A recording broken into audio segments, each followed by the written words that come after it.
me know in the chat session, where are you joining us from? Are you joining us from Nigeria? Or what other part of the world are you joining us from? What's your issue with IELTS? I'll share mine as well. Yeah, just tell us in the chat section where you're joining us from and your name as well. I know the your name is showing, but we'd like to meet you. So just introduce yourself in this manner. I'm Faye, for example. I'm a Nigerian, but I'm speaking to you from Rwanda, and I will be your tutor for today. Yeah. So like I said, my name is Faye. Yes, my full name is long, but let's stick to Faye. And who am I? I am an IELTS teacher. I also teach CELPIP, and I've trained over 100 students to band 7, band 8, band 8.5. I've been doing this for the past 4 years actively, yes, since June 2022. And I'm glad. I'm glad that I've been able to have such impact in people's life. I'm a pharmacist by profession or by training. I also practice when I can, but I coach IELTS. Okay, IELTS is more like my full-time thing, and I understand what it feels like to need your score for your immigration plans, your academic plans, to go to school. So I'll just give myself, so I'll just tell you my story. So I can remember that the last time that I wrote IELTS, or the first time I wrote, let me talk about the first time.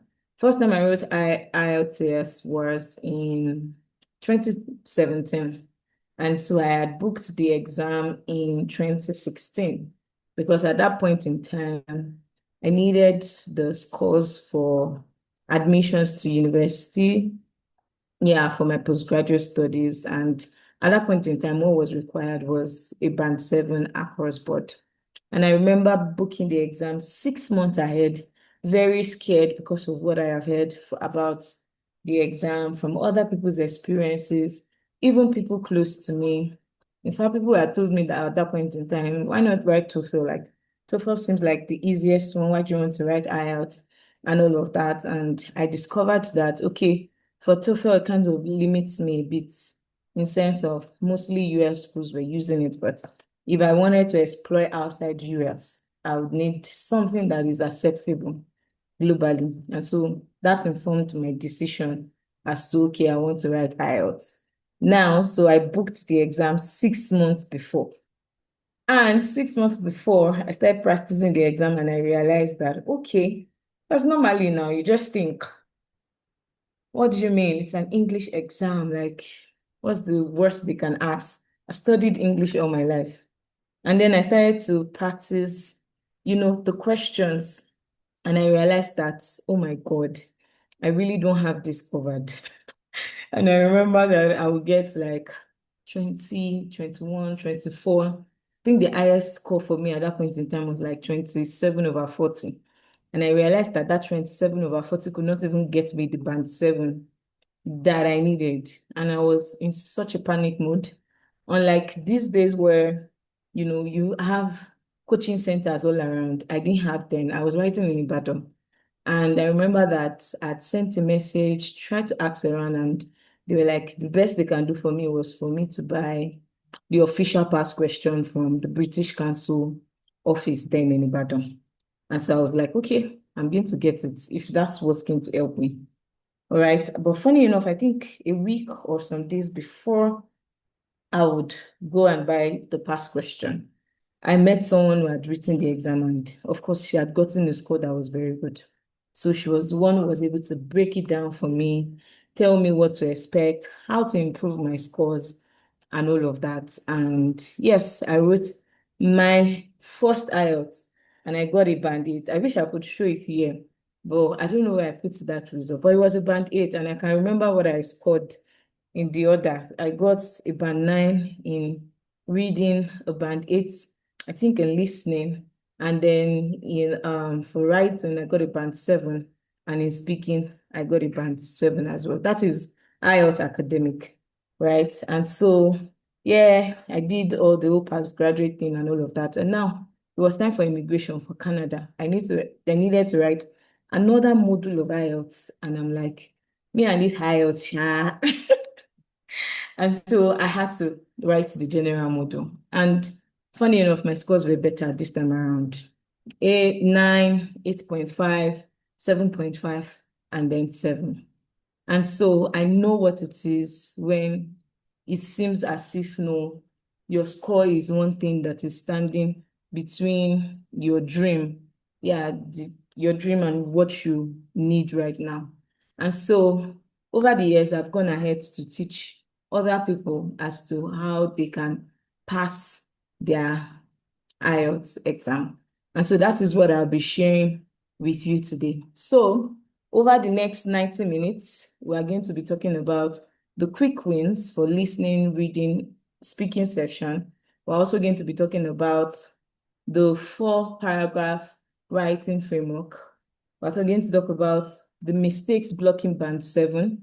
And then we're going to have a live Q&A where you're free to ask me any question that you have on IELTS. Even if you have a question on CELPIP, ask me. I coach on both, and so I'll be able to give you an answer. So let's go right into it. Welcome, Ifechukwu. Thank you, Ayomide, for sharing that with us. I can resonate with how anxious you might feel. It's my first time. I've heard so many things. Maybe your sister or a relation or a friend has probably gotten a score that does not meet their requirements, and you are dealing with that fear as well. All right. I hope that in your time here, you get to at least be confident that you are able to write the exam and you're able to make your first attempt the very last one that you would make. All right, so welcome to everyone again. So as we all know, we know that IELTS is testing 4 sections. It's testing listening, it's testing your reading, and it is testing your speaking. So we're going to talk about, okay, what can you do across these different sections that will help you? And this is very helpful, especially for those that have written the exam before and they got below the band score they want and they're wondering, okay, what am I doing wrong? All right, or what can I do better? I'm just going to touch on it briefly because we understand that this 90 minutes is not enough, for us to be able to really talk about everything, but to try as much as possible. I'm going to try as much as possible to be detailed on each and every one of them. So let's talk about listening. So the way exam is that, and I'm doing this for the sake of those who are attempting the question for the very first time. Listening has 40 questions, and you're expected to attempt those audio so you see the question and then you answer the question based on the audio that you're listening to. So usually they give you some time to go through the questions before the audio starts playing, right? So one important thing to make is that you want to read the question before the audio starts playing. Most times what people usually do is they they lose their focus. Most of them are probably checking other things, checking their headsets, looking at every other thing apart from the question that is in front of you. And so what you want to do before attempting the listening question, before that audio starts playing, there's a reason why they said you should go through the questions before the audio starts playing. And so you want to make sure that, okay, I read the question and I have an idea of what the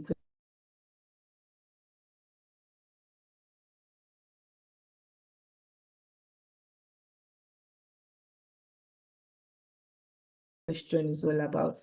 So let me show you guys, because some of us might be wondering. So this is a past question of IELTS, and we're looking at the academic version, but the listening version is the same thing, whether you're writing the academic module or you're writing the general module. So this is the listening question, for example. I hope you can see my screen. If you can see my screen, just affirm to me by thumbs up or you say something in the chat section. Can you see the question? Can you see my screen? Anyone? Can you see the question? Okay.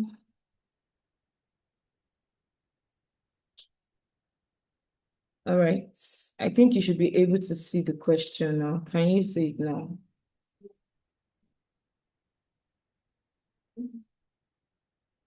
Anybody? Can you see the question? Hey, we can see the Okay, very question. good. Well, there's a So this screen is is the blocking. question. And so, for example, in this type of question, they ask you read the question before the audio starts playing. Now, what I mean by the 30 minutes prediction window is that I look through this question. Let's say they tell you, look at question 1 to 5. You want to ask yourself, okay, from what I can read in this question, sometimes you already know that, oh, I'm expecting a name, or I'm expecting a particular number, or I'm expecting a noun, or I'm expecting a verb. This helps you when you are able to predict what the answer is likely to be. Or are they going to talk about a name here? Are they going to mention a number here? Are they going to say a date here? Or are they going to say the address of a place here? It makes it easier for you to know when you are picking up the wrong words. All right.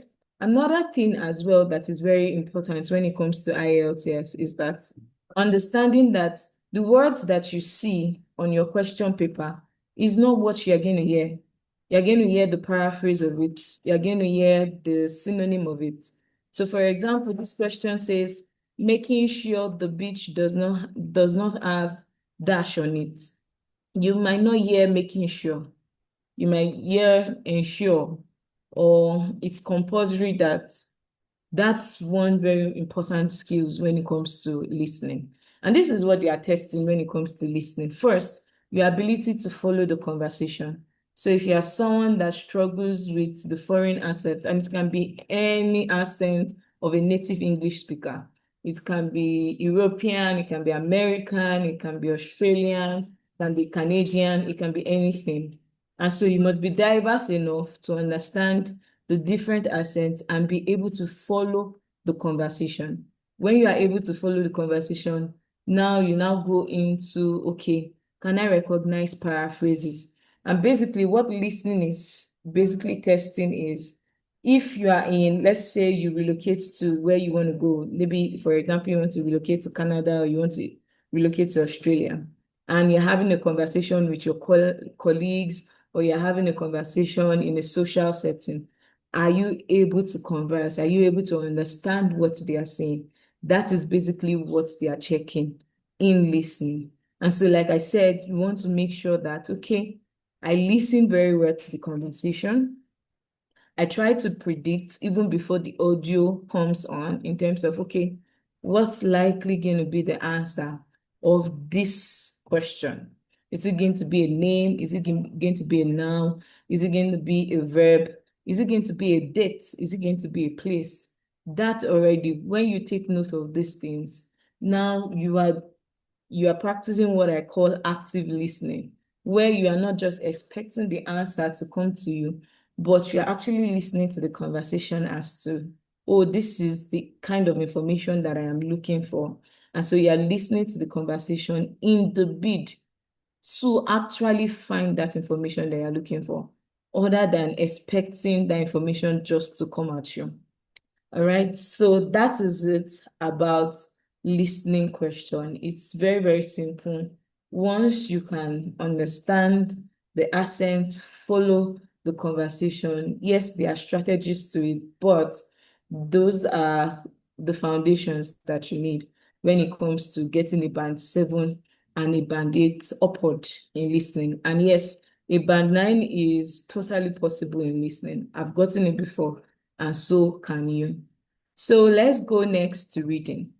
Now, reading, you have 60 questions, you have 40 questions, and you're supposed to answer those 40 questions in 60 minutes.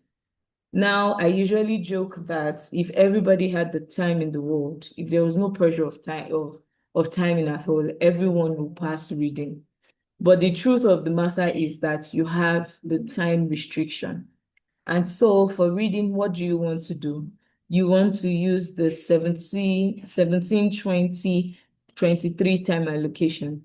So what does that mean? It means that I am spending 17 minutes on this passage 1 and passage 2. Passage 3 is for those doing academic. But it's the same for general, in the sense of, in general, you also have section 1, section 2, and section 3. It's just that in general, section 1 and section 2 has multiple passages as compared to academic. So just think of it of section 1, section 2, section 3.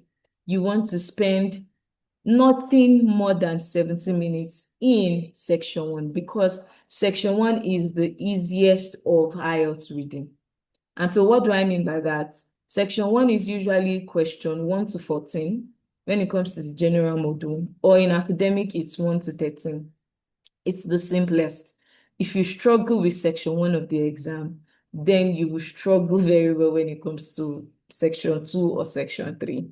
It is the easiest in terms of the paraphrasing is more direct, the passages are more easier to go through, and all of that. So it's just expected that you spend the least amount of time in that section. Then we move to section 2, which is like the intermediate level. There, you are permitted to use 20 minutes, because when you even go to the exam, right, they will tell you things about, they will tell you, oh, spend about 20 minutes on each section. But don't do that, because you will need extra time to go through passage 3, which is section 3, which is usually the more advanced level when it comes to IELTS.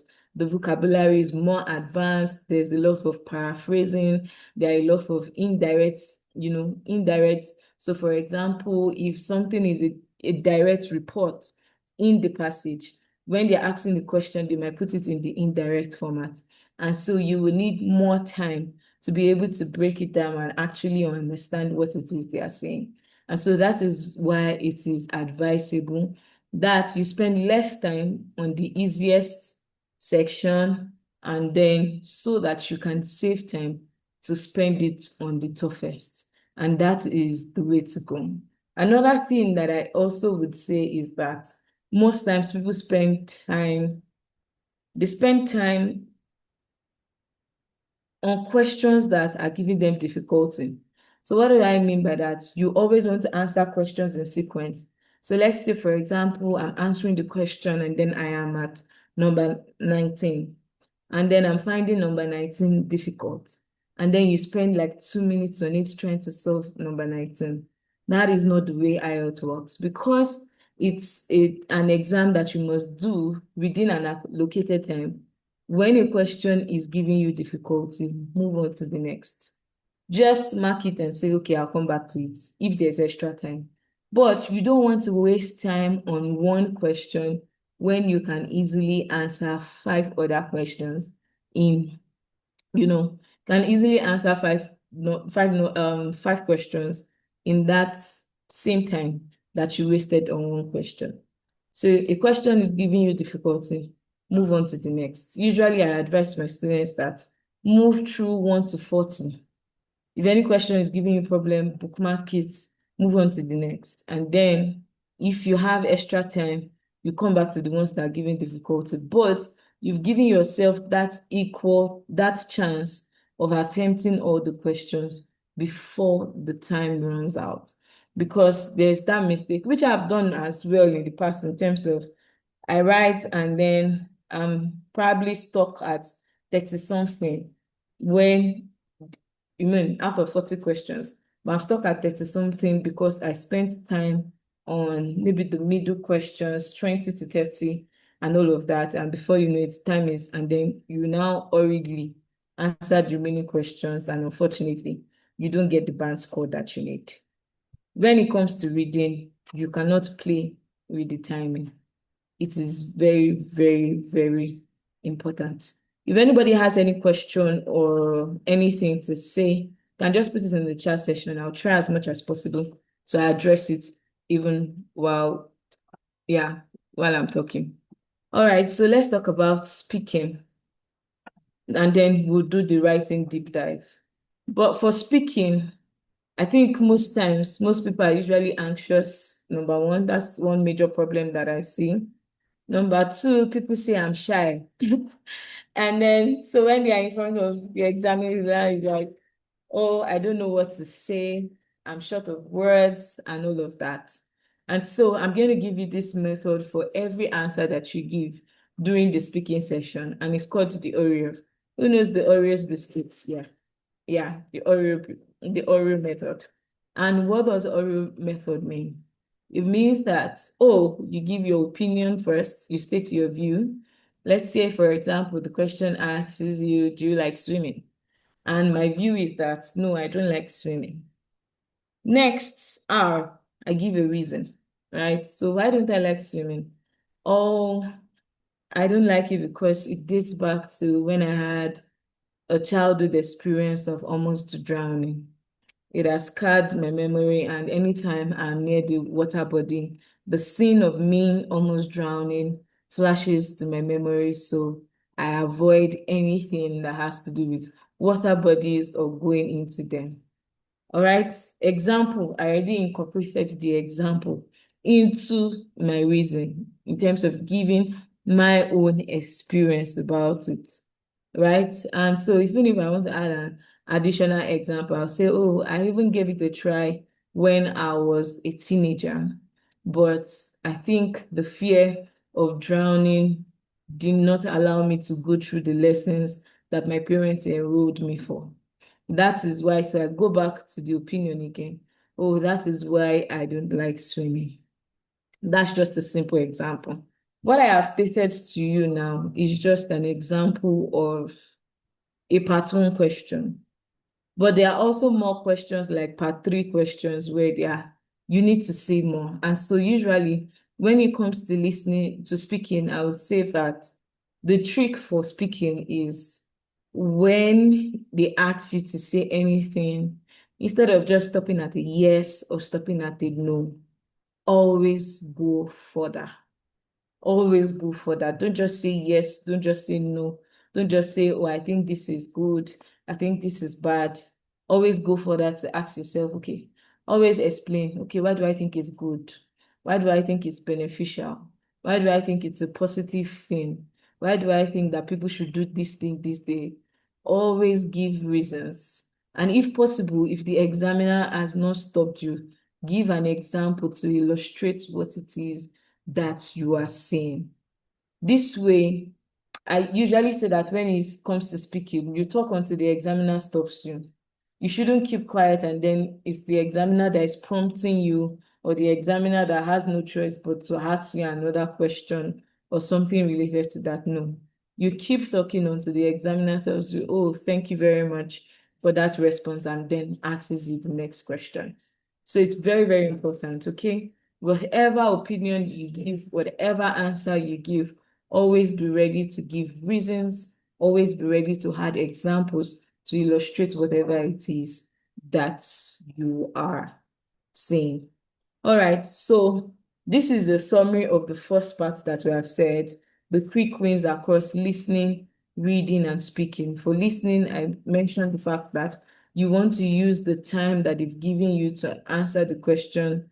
Always read your questions. Don't let your mind wander. Try to predict what the possible answer of the question may be, especially when it comes to filling the gap questions. For reading, I mentioned the fact that you want to manage your time wisely, and I suggested that you use the 17, 20, 23 time splits. You can even do section 1 in less than 70 minutes. If you do that, it's even good for you. It adds more time for you to go through section 3, which is like the advanced level of the exam. Whatever it is, do not spend more than 70 minutes when it comes to answering your section 1. You must train yourself to do so. And then for speaking, I mentioned the fact that you don't just want to stop at saying your opinion or saying your answers to things. You always want to add reasons. You always want to add examples for whatever it is that you're saying. So yes, we've come to the first part of the question. So I'm looking forward to us to share. So over to you guys. What is your big takeaway, or what question do you have from what we have discussed so far? So that I am sure that you guys are here with me. I'm listening and I'll be reading in the chat section in case you can unmute yourself.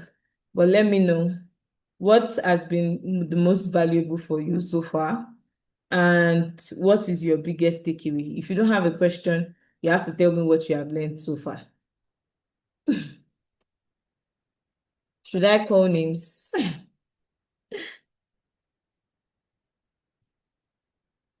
Yeah. Ayomide, you said this is your first time, so let me know. What have you learned so far?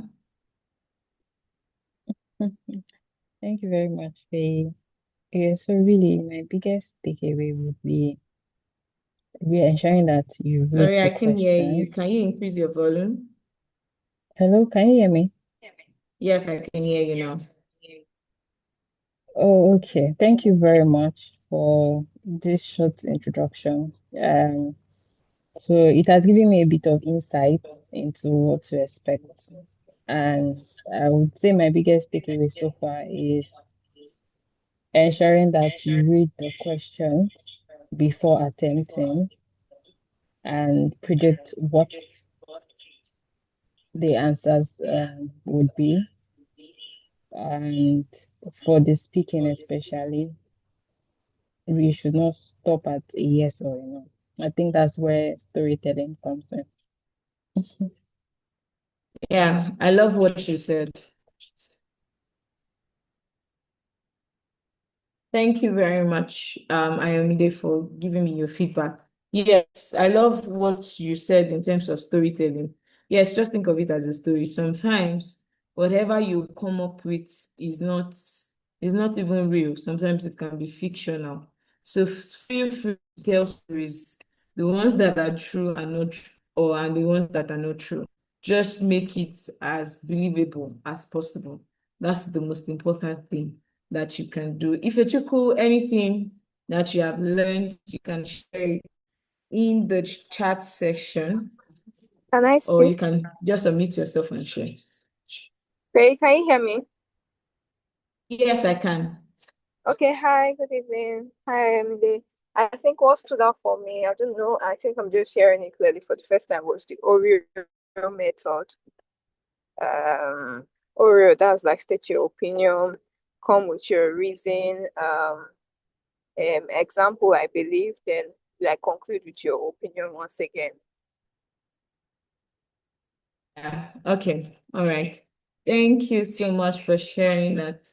So we move to part 2 of our masterclass, which is writing. So we're going to do a deep dive into the writing session. So this is very important. This one is like a workshop. So I like to teach. I like to teach, and I always like that my students are following me. So yes, this you want to get your notepad ready or whatever you use to jot. We're going to come together and write an essay together in our time. And so you use this to know if you can actually write an essay in the time that they've allocated, because the time I allocated for it is even less than the time we write it in the exam. But let's see how it goes.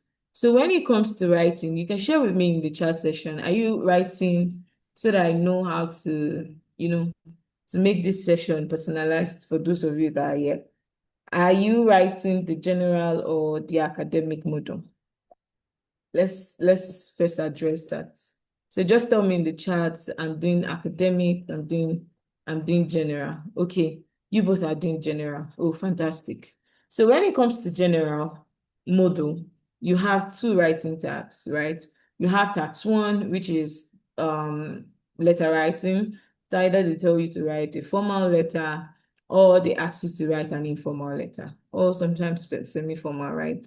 And then you have task two, where you are expressing your opinion about something. So just to do like an overview, first of all, I always like that students understand what it is the examiners are looking for when it comes to your essay, because when you understand this, I think it gives you the same mindset or the same perspective as I would as a tutor teaching you, oh, okay, do this thing like this. It makes you understand it more. Oh, okay, this is why this person is asking me to do this. So this is why I will, first of all, I'll try to summarize what the examiners are looking for. So there are 4 criteria for scoring when it comes to the IELTS exam. The first one is the task response, or what they call task achievement. And what they are looking at is basically, did you answer every part of the question? So there are some questions that they're asking you one thing. Some questions they're asking you 2 things. Some questions they're asking you 3 things. You must be able to understand those different questions and ask yourself, when I'm looking at my essay, did I address every part fully? Because there are some cases where you give attention to one over the other.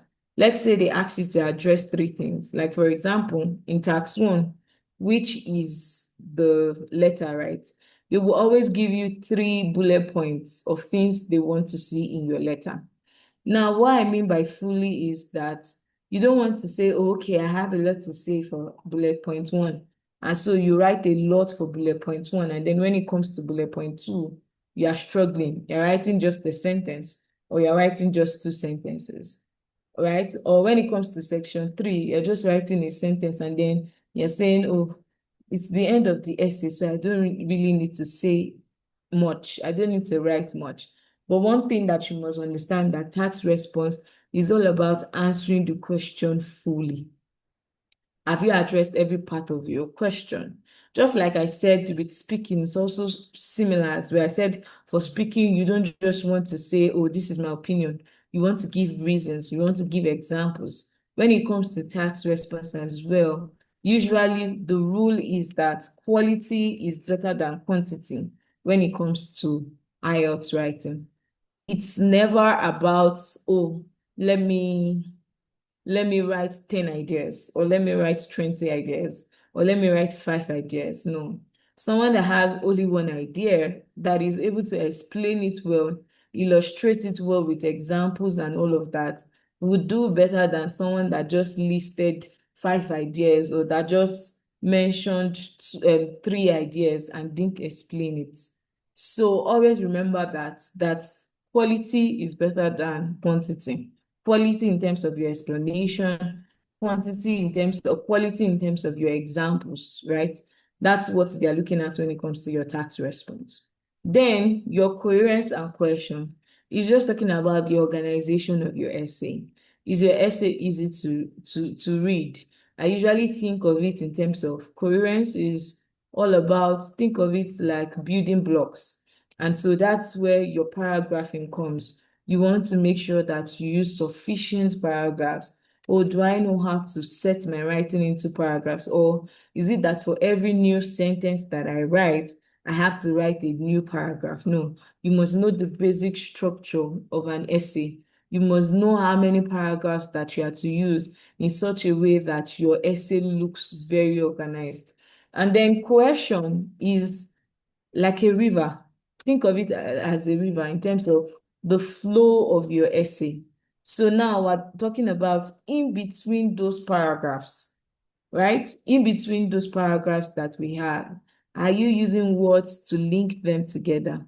So for example, I'm talking about something now, and I want to talk about the other side of it. I can say, oh, on the other side, or on the other hand, or if I want to come to a conclusion, or if I want to summarize something, and I say in summary, what I have done basically is to take, right, is to take my whole paragraphing and all of that, but link them together such that each paragraph does not look separated, or each paragraph does not look like it's standing on its own.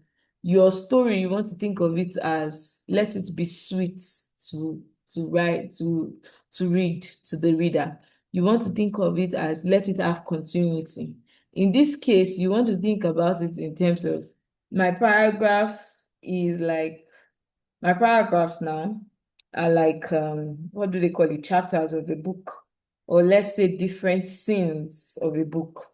Now, how do I link them together? And that's why you see some films and they'll tell you 2 years ago, or 2 years later, or they tell you 6 months later.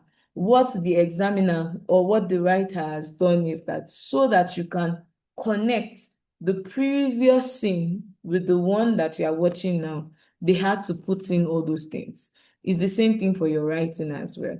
You must find a way to link, okay, maybe let's say I'm talking about an idea and I talk about the first one and I say, oh, additionally, or if I say, oh, in addition to that, or I say, moreover, what I am doing is I am linking my words, I'm linking my sentences together in such a way that at every point in time, the reader understands what I am trying to do at that point in time. So yes, that's what it is for task 2. Is your writing organized? Is it easy to flow? Then the third one is your lexical resource. Your lexical resource is basically just addressing your vocabulary. They are just asking, oh, is your vocabulary precise? Is it natural? Now, and this is why they will tell you that examiners can always tell when you use AI to write something, because most times AI does not recognize natural language. And that's why I usually say for some people, yes, it's good to use ChatGPT to, how do I call it now? ChatGPT to score your essay. But you must be careful. You probably have to train it to be able to recognize the things that are needed, the natural language that you speak. You want to train it to recognize that, because sometimes, and that's why you see cases that sometimes the AI will either overscore you or underscore you. I use AI sometimes, but I have trained it, I have fed the system with examples of what we say is a very good essay, and so it's able to recognize those natural languages. But lexical resources is all about your vocabulary. Vocabulary in terms of, can you stop repeating your words? Can you paraphrase? Or are you using the words that they used in the question? Why can't you just come up with your own words? How can you avoid repetition of ideas even when you are trying to explain something? Those are what your lexical resources is all about. It's also looking at specific in terms of being precise. I talk about environment now. When I talk about the environment, certain words just come to mind naturally. Sustainability, development, pollution, carbon changes. Those are words that naturally fit into when we're talking about the environment. If it's education as well, we're talking about curriculum, we're talking about classes, we're talking about development, we're talking about, so you must also use words depending on what topic they've given you. You want to use words that are specific to that topic, that showcase what you want. Now, one pitfall in vocabulary is that most times when people are trying to write for the exam, they get some vocabulary. I don't give my students vocabulary list, and I do it intentionally, but they get some vocabulary list and then they start learning those new words, learning those meanings. But usually in all those vocabulary lists, they don't give you the context in which it is used. They don't give you the context in which it is used. And so you end up using the wrong words, and that affects your score. So usually I say that only use words that you are confident in, only use words that you are sure about its usage. Keep it simple by using what you know. If you are building your vocabulary, it's not something that you start to build in 1 week. No. Vocabulary is something that is built over a long period of time. I usually say, people usually ask, like, how did you build your vocabulary to what it is? And I make that joke. I'm like, since I started reading as a person, as a child, my English teacher at that point in time, primary school teacher, would say, get a notebook for you where you be writing new words and then their meaning. And I carried that attitude with me even to secondary school. If I want to abuse you, and I do it properly, for especially for the sake of, because I attended a federal boarding school where you had to be sharp and you had to be smart. And so I would store those words. I would learn, especially the ones that for abuse. Oh my God. Faye has it at the back of their head. I'm looking at the novels. I'm like, okay, what word can I say that will just disorient this senior or disorient this person that wants to abuse me? And then I'm reading it, and that is how I think I stopped at secondary school. Yeah, but sometimes I am always laughing. Yes, so I did it, I did it diligently. Like I want to. And so when I want to insult you, I'm not just saying that I want to insult you. I've researched words, big words. Me, use Yoruba? No. I usually say that I didn't learn how to speak Yoruba properly until I probably got to uni, and that's because I schooled in Unilag and I schooled in Idi Araba, to be precise. That's where I started learning Yoruba. But apart from that, if I didn't go to Unilag, if I didn't go to Idi Araba, you probably have called me. I have so many friends that will ask, like, "Hey, I know a Yoruba girl," because your Yoruba does not sound Yoruba-ish. You know, like an Igbo person that is now trying to change tribe, right? But that's aside. What I'm just trying to say is that vocabulary takes long to learn. And so it's not something you start learning in 2 weeks, you get a list, and then you start learning. No, it takes time. It takes from level to level. And then the last but not the least is your grammatical range. And when they are talking about the grammatical range, they're talking about your sentence structure. Do you write simple sentences? Do you write complex sentences? What's your accuracy when it comes to tenses? Are you using future tense for past tense? Or are you using present tense for past tense? It has to be accurate. Or let's say your subject verb agreement, it has to be correct. You can't play with all those things where you start with a plural and then you end with singular and all of that. And I usually say for those people that struggle with it, I don't want you to feel bad about it. There's nothing to feel bad about. But what you must understand is that you can improve. Can it take you time to improve? Yes, it will take you time, but it's something that is correctable because English it's standard. It's not something that is innovative. The dictionary that you've had for a long time, maybe the dictionary that you used in 2019, is same dictionary, they even hardly update it, right? Even if they are updated maybe like every 5 years or something, that's to show you how constant English is. They are just rules that you must follow. And once you are conscious of those rules, it makes your writing easier. And so those are the 4 things that the examiners are looking at. And so I hope with this, if I tell you, oh, you need to write this or you need to include this in whatever essay that you write, it makes it easier for you to understand where I'm coming from as a tutor. So we're going to move on to the next one in terms of your tax 2 essay. So we're not going to talk about our tax 1 today. We're going to talk about tax 2 because tax 2 is usually the essay where people are like, oh, I don't know how to write 250 words. I don't even know where to come from then. What am I even saying? And all of that. I'm going to show you how do you write a tax 2 essay. And so I have this framework. Understand that when it comes to tax 2 essay, you have 4 building blocks. You have your introduction, you have your body paragraph 1, body paragraph 2, and you have your conclusion, right? This is the basic structure of it. And I'm going to show you what that looks like. I planned that we write the essay together, but I don't think we can. But otherwise, what I'm going to do is I'm going to show you how to come up with these different building blocks, whether it is the introduction, your main paragraphs, how you can navigate it. I'm going to show you what that looks like using a prompt. Yeah, using a prompt that you are probably familiar with.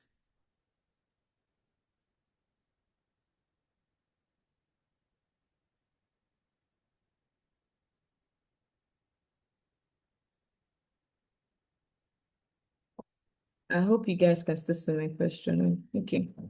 So this is perfect, right? We have this question. So we have this question. It says, in some countries, children are becoming overweight and unhealthy. Some people think it is the responsibility of the government to solve them. To what extent do you agree or disagree? All right.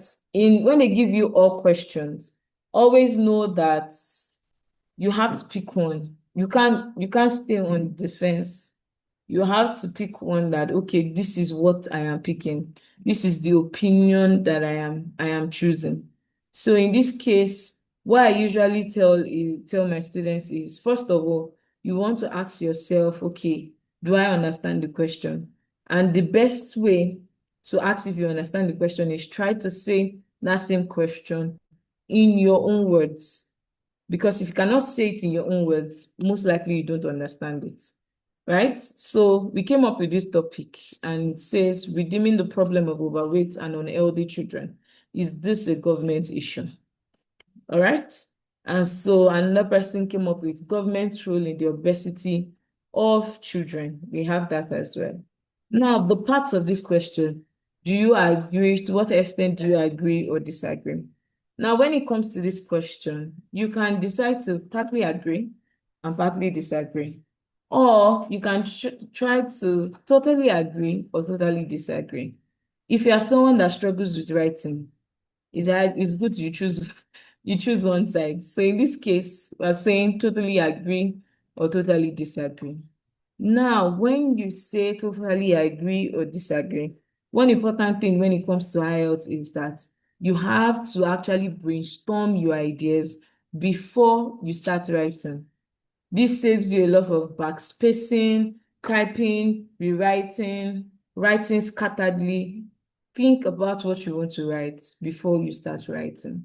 And so how do you brainstorm? You brainstorm in this manner. You think of your idea, that is what I want to say, and explanation and example that you want to give. It's just a short note. So in the exam hall, you have the system in front of you. Of course, there's going to be a rough sheet. Just do this table, or even if you're not doing a table, just think about it as to, if I'm thinking properly, if I'm brainstorming properly about this idea, I'm going to think about my ideas. I'm going to think about how I want to explain it and what example I want to give to illustrate what it is that I'm saying. So that is what we did with this table, basically. So I told those that are totally agreeing, okay, what are your ideas? They came up with these two ideas: processed food, healthcare, all of that, explanation, and all of that. In this case, they are saying, okay, the government has a role. They have an important role to play when it comes to the weight of children, right? And we also have people that totally disagreed as well, and they came up with their own ideas, right?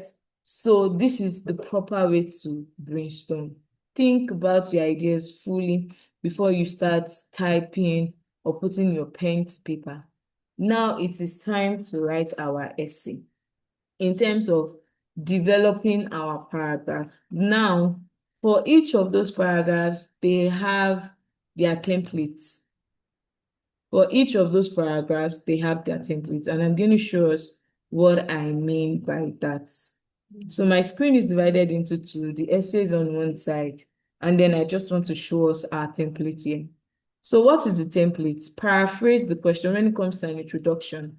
To write a very good introduction, paraphrase your question, state your position. In this case now, you have to choose. Do I totally agree or do I totally disagree? Or am I partly agreeing and partly disagreeing? You must state that clearly in your introduction. You don't want to leave it to chance and say, oh, the reader will understand what my position is by reading it. No, state it clearly. And then, of course, outline what you want to say in this essay. So, for example, we came up with an introduction to this question. We said, okay, there has been a campaign that the government plays a major role in the current emergence of obese and unhealthy children in some parts of the world. I totally disagree with this campaign. I think that schools and food industries are to be blamed, and I would explain this further in this essay. What I have done is I have given a roadmap as to what I want to talk about. Oh, I want to talk about the fact that schools are responsible. I want to talk about the fact that food industries are responsible. I'm going to explain that, right? That is the format of a very good introduction. Okay, so let's move over to a main paragraph. How do we build the main paragraph? We have our main object, and main arguments, the reason, and then example. So do you see it's the same thing as what I said here? State your point, explain your point, and give example of what it is that you are trying to say. So let's say, for example, so we wrote this essay together. I think I wrote this in a class. It says, as opposed to blaming the government, the schools play a significant role in the health of a child, because a child is likely to spend 50 to 60% of their lives in school. Most schools are responsible for feeding children during the hours that they spend there.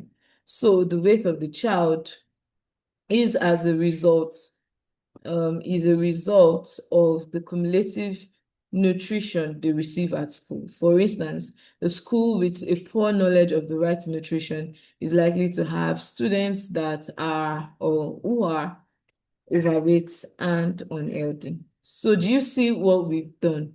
We stated our point, the fact that, oh, schools are responsible because children spend majority of their time there. We try to explain, okay, how does that link? What do you mean by the schools are responsible?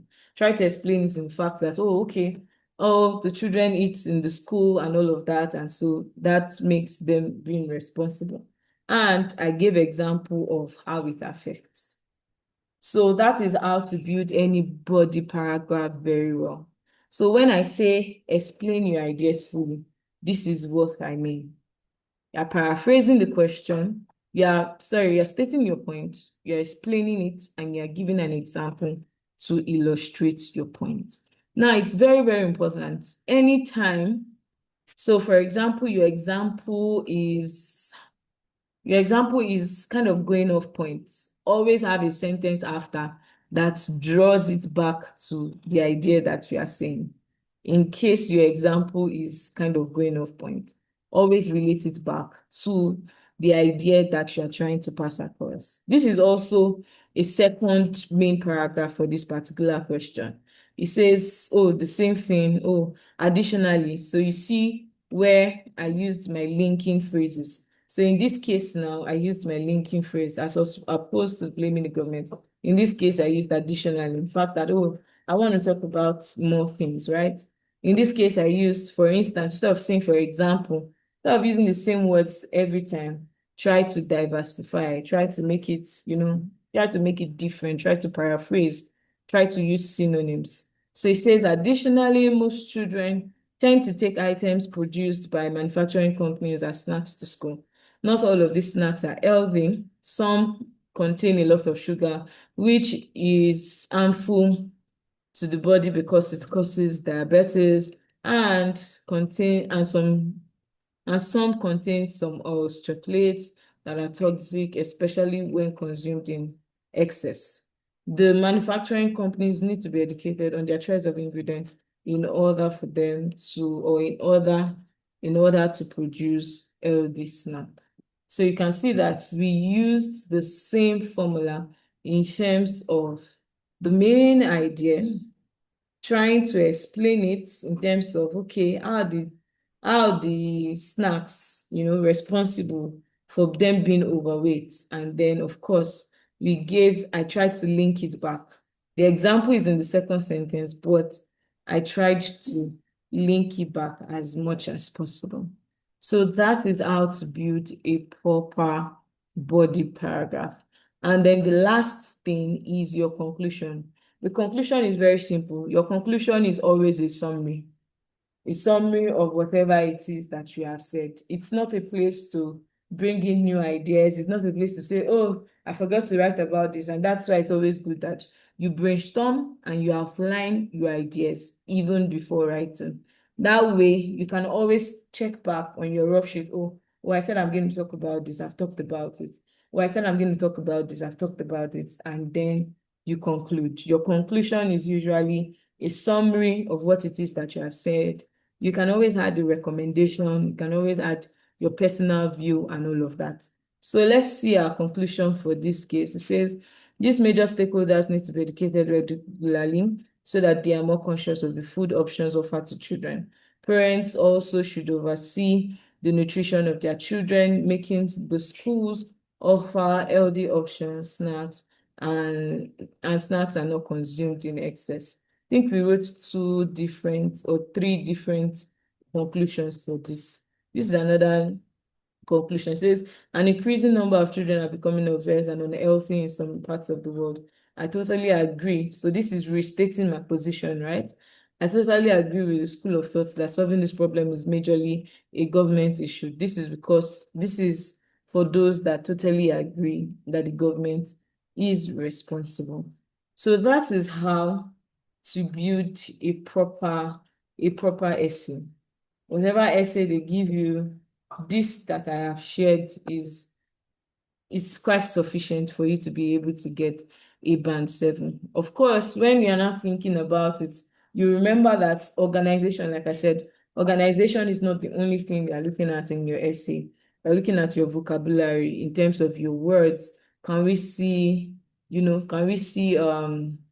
rare words? Can we see sophisticated words in your essay? They're looking at your grammar structure and all of that. And always know that when you are writing under pressure, there will always be that tendency to, what do I mean now? There will always be that tendency to make errors.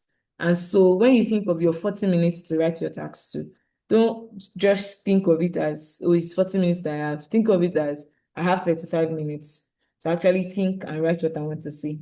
And that last 5 minutes is to proofread, because you're going to make mistakes. You're going to make mistakes. Yeah, it's just the way it is. So that is how to write a body paragraph, introduction, like I said, paraphrase, position, talk about what you're going to talk about, just mention it briefly. Body 1, mention your first idea. Body 2, mention the second idea that you have. And your conclusion, just state your position again and summarize what it is that has been said.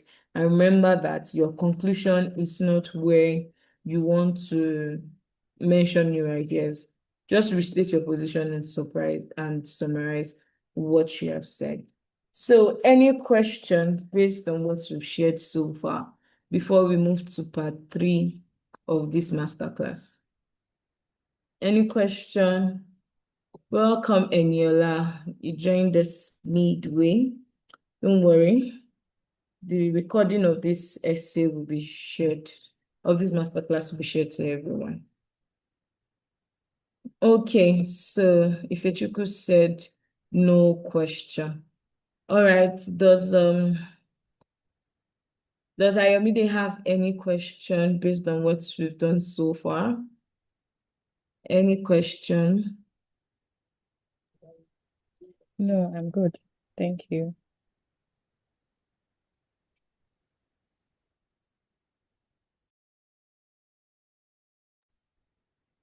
No, I don't have any question. Thank you.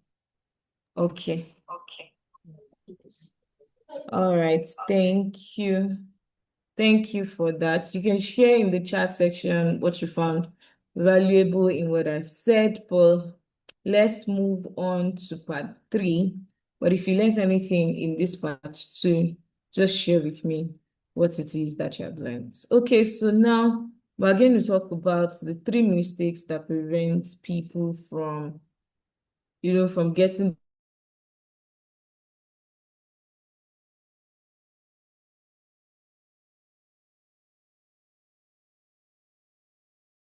the band 7 that they want. And most people that don't make their band score usually make very, like I've said, I mentioned the fact that there are 4 things that your examiners are looking at, and those 4 things have equal weights.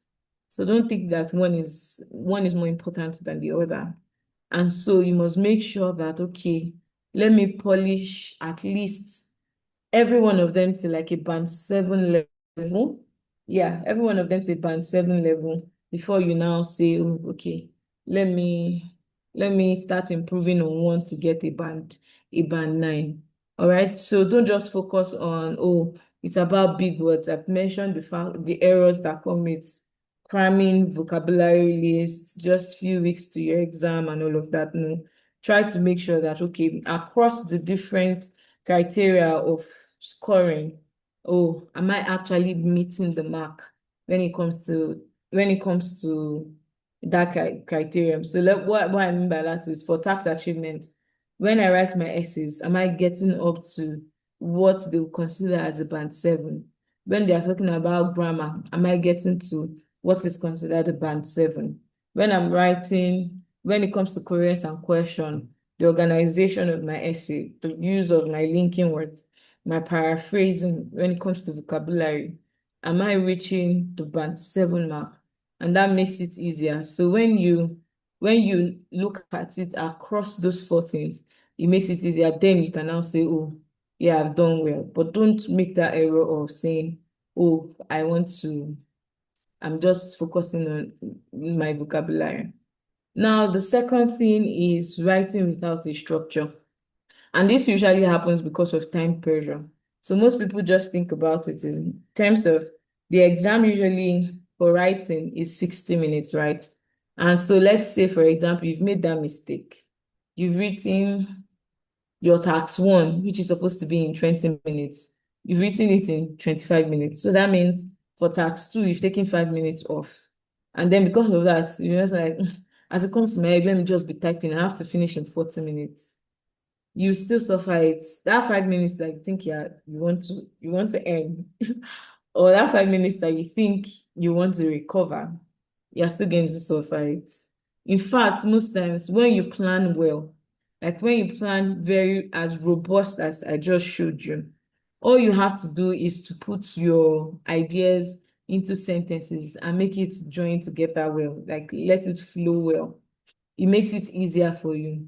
And so always plan your essays before you start writing. Plan in terms of, okay, how many paragraphs do I want to have? To be honest, you don't have like more than 4 or 5 paragraphs for whatever essay you're writing. Maybe it's tax 1 or tax 2. If you are doing 5, you are probably doing too much. The average number though is 4 to 5 paragraphs, right? And so plan it. Okay, how do I want to divide it? Because there are some questions that they will ask you 3 things. Like the question that we saw when I was showing you an example now. There are sometimes that they'll ask you, okay, what's the government's role? What's the individual role? That's like making it 3 parts of the question, right? And so you must always learn, how do I want to organize this essay in such a way that each sentence is not starting with a paragraph, because that's also wrong. All right. So that's another mistake that people make.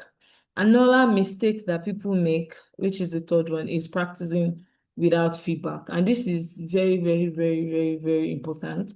And I think that this is one major reason that people are stuck with a band 6.5 or a band 7.5, because you're writing an essay, you don't even know what you're doing right, you don't even know what you're doing wrong.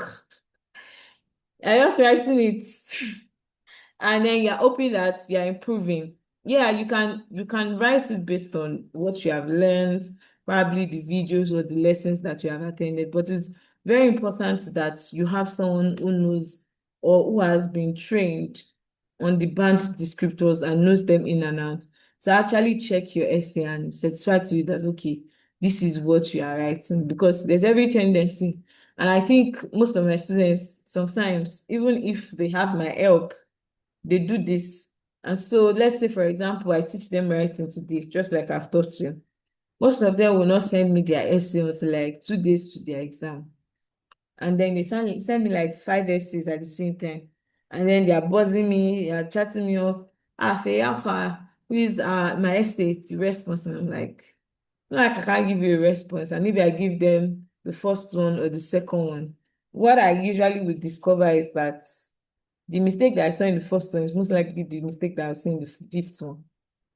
And so I'll just be like, why didn't you obey what I said?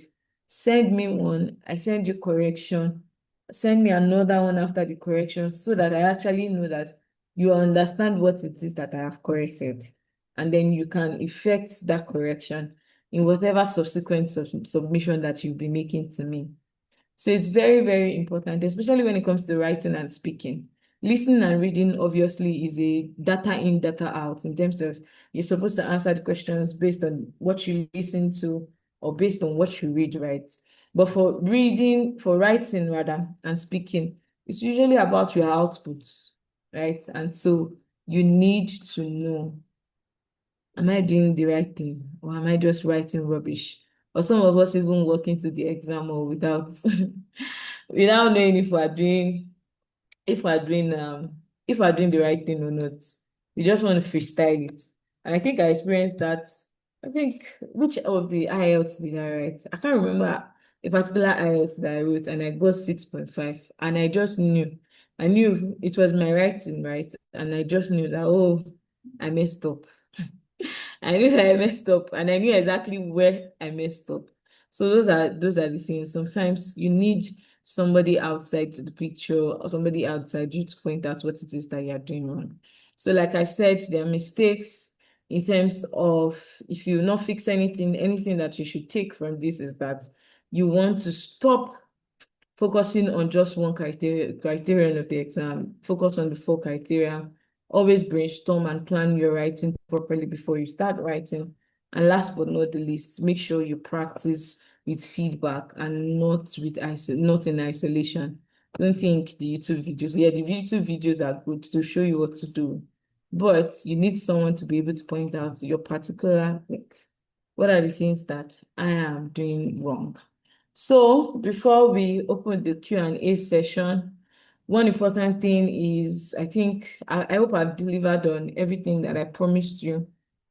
Yeah, when you saw probably the advert or the write-up, I don't know how you came to this webinar, but have I delivered?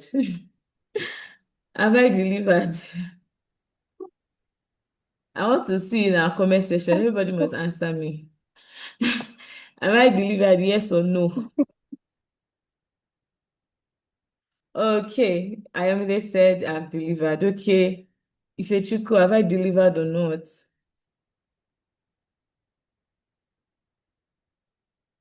I want to know. Yeah. Okay, I've delivered. Thank you. Thank you very much for giving me feedback on that. And so based on that, I will tell you what I have for you. So you might be wondering, okay, we've heard everything that we wanted to say. I probably need help or anything. I'm introducing to you the Band 7 cohort, which is starting July 1st. Of course, we have 6 weeks. So this is good for people that are writing the exam either mid-August or late August. So if you know anyone that is writing the exam mid-August or anything, further from that date, we have maximum of 10 students, and that number is chosen intentionally to make sure that I have focus on everyone because it's more like an hybrid. And so why did I call it an hybrid? We'll be having, yes, it's based on a fully recorded course. They have a lifetime access, but what is going to happen is while you're going through that course, we're going to be meeting 2 times a week, midweek, and then one day on the weekends, most likely on Saturday, where we'll be reviewing, okay, yeah, this is what we've learned throughout the week. What did you learn? Do mock tests to make sure that you actually understand what it is. Because most times I have sold my course as a standalone thing. And I understand that most times people usually need someone that's not just a guide. The course is a guide, but they need that active support, that active guidance to say, okay, this is where I'm missing it. Can you point me to it? What exactly? And so, yes, you have that with live sessions that will be going with me 2 times a week. Of course, you have your personalized feedback. So for every writing that I'll be asking you to do, I'm going to give you a feedback personally, not just a class or a group thing. No. In terms of if Ifechukwu or if Ayomide writes this essay, what exactly is Ayomide's weakness? What's her strength? What is she doing well? We're going to do that together. And of course, there's a WhatsApp community and an accountability body just to make sure that you follow through with whatever it is that you're saying. And of course, in week 6, where we'll be summarizing everything, we'll just be looking at, okay, can you actually do what what you've learned? Can you do it at a stretch? If you are going to do listening, reading, writing all together, what are the band scores that you are going to get? And I'm sure that would be interesting. That would be interesting for me to watch, right? And so that's what we're going to be doing together over the 6 weeks. So that's for The masterclass attendees, of course, you're going to get a discount. Actually, it goes right now for 60,000, but right now it's going for 50,000. So if you're interested, just let me know. And then I had you. I sent the link directly to you. And I tell you how to join the cohort. It's starting July 1st. I'm excited about it. We have 2 people already in the cohort, and so you want to join that. It's not compulsory that there are 10 students, but if I get the 10 students, very good and very well. And of course, July 1st is happening. That's upper Wednesday. So if you want to join, just let me know.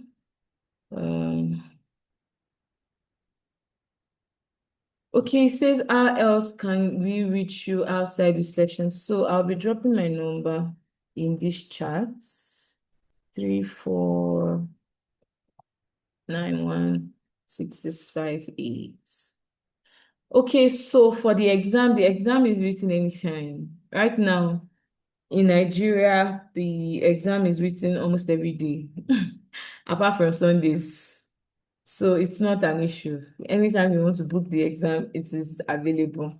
IELTS is like one of the most available tests right now because it's computer tests. So every day of the week, you always see a center. You always see a center. They don't do exams on Sundays, rather, but every day of the week, there's always a test date available for you to write the exam. So yes, that's my number.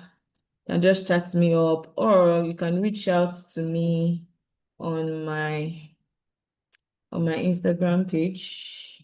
Let me drop that as well. Is IELTS.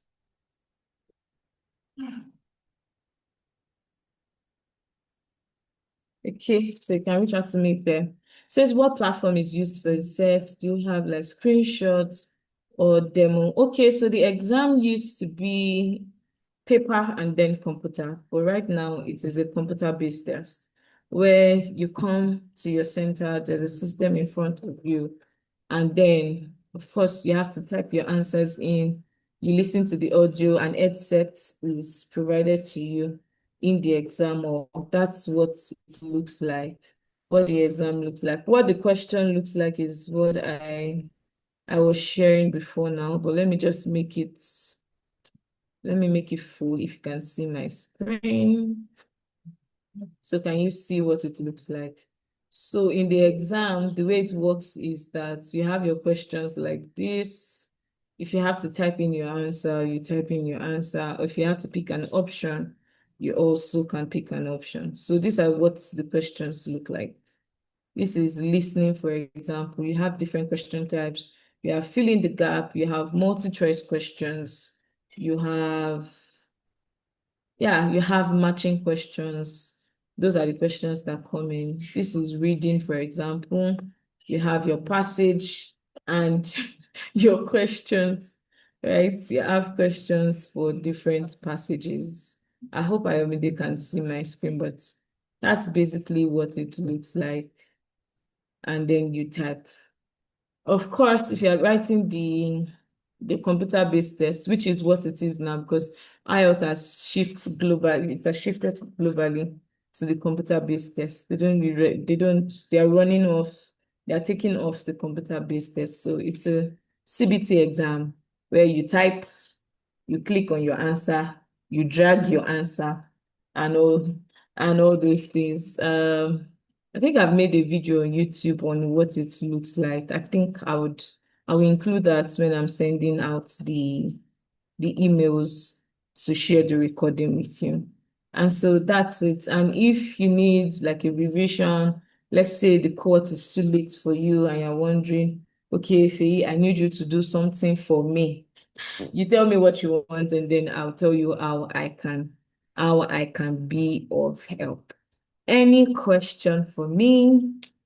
So, any question? We have like 10 minutes more. Any question? If there are any questions, thank you, Ayomide, for asking your questions. I hope I answered every one of them. Let me look through. Oh, you're welcome. So, yes, so I look forward to seeing you guys in the cohort or in your DMs, whatever one works. So, if there are no questions, we have come to the Thank end you, of Faye. today's masterclass. Thank you, MD and Ifechukwu, for being here. I appreciate you. I hope that your time has not been wasted. All right. So I wish each and every one of you good luck in your exam. Make us proud. Do me proud by using all the things that we have shared in the masterclass today. Thank you very, very much. Thank you, Ayomide. I'm glad that it was time well spent for you. I'm glad. All right, enjoy the rest of your evening and have a good night.